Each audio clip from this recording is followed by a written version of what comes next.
Awit 37:3-6. Magtiwala ka sa Panginoon at gumawa ka ng kabutihan upang ikaw ay makapanirahan sa lupain at magtamasa ng katiwasayan.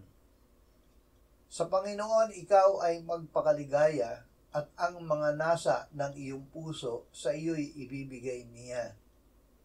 Ipagkatiwala mo ang iyong lakad sa Panginoon. Magtiwala ka sa Kanya at Siya'y gagawa.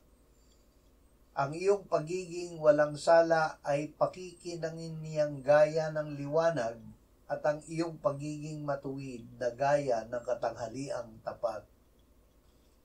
Magpakaligaya sa Diyos. Magalak kayong lagi sa Panginoon. Muli kong sasabihin, magalak kayo.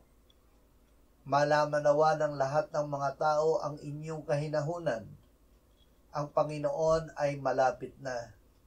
Huwag kayong mabalisa sa anumang bagay, kundi sa lahat ng mga bagay, sa pamamagitan ng panalangin at pagsamo na may pagpapasalamat, ay ipaalam ninyo ang inyong mga kahilingan sa Diyos. At ang kapayapaan ng Diyos na hindi maabot ng pag-iisip, ang mag-iingat ng inyong mga puso at mga pag-iisip kay Kristo Jesus.